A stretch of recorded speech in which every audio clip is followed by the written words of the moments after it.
৩,২৮,৬৮,০০০ টাকা ব্যয়ে উদারবন জেলা শিক্ষা ও প্রশিক্ষণ প্রতিষ্ঠানের নয়া ভবনের শিলান্যাস করলেন বিধায়ক মিহিরকান্তি সোম। গতকাল দুপুরে ডায়েট প্রাঙ্গণে আয়োজিত এক বর্ণাঢ্য অনুষ্ঠানের মাধ্যমে এই নির্মাণ কাজের সূচনা হয়। Bureau report Barak vision.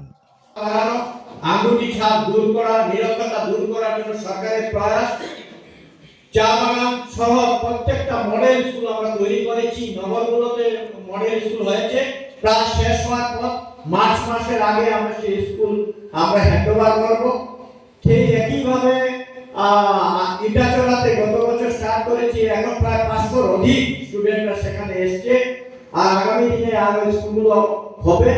সেইভাবে প্রত্যন্ত এলাকাগুলোতে সেইভাবে আরকাটিপুর চা বাগান মডেল স্কুল আরেকটা হয়েছে, টেন্ডার শেষ হয়েছে এবং এই প্রক্রিয়ায় আমরা কাজ করতে পারবো। আমি যদি বলি সত্যিকারের অর্থে 2016 আগে যদি দেখেন উদাহরণের মানচিত্র কি ছিল, আর স্বাধীনতার 60 বছর যারা রাজত্ব করেছে তাদের কাজকর্ম কি অবস্থা, তাদের কাজকর্মের কোয়ালিটি, আর তাদের সময় যে কত টাকা বরাক উপত্যকা, সেই সময় কংগ্রেস সরকার বরাক উপত্যকায় কতটা মর্যাদা দিয়েছেন, আজকের দিনে আপনারা কাজগুলো খাটিয়ে দেখলে বুঝতে পারবেন।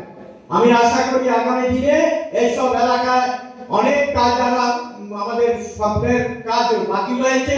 আমরা আশা করি যেভাবে বিভিন্ন ক্ষেত্রে কাজ হচ্ছে, শিক্ষা ক্ষেত্রে যেভাবে হচ্ছে ঠিকভাবে হেলথ সেক্টরও এইভাবে হচ্ছে, উদাহরণে হসপিটালে আয়ুষের বিল্ডিং হচ্ছে, সেভাবে ডাক্তাররা থাকার জন্য রেসিডেন্সিয়াল যারা আসবে তার ওনারা থাকার ব্যবস্থা হচ্ছে, হসপিটালকে একটা পূর্ণরূপ ব্যবস্থা হচ্ছে।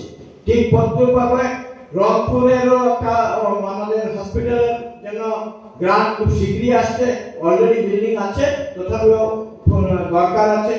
রাস্তাঘাট আপনারা ভালোভাবে দেখেছেন,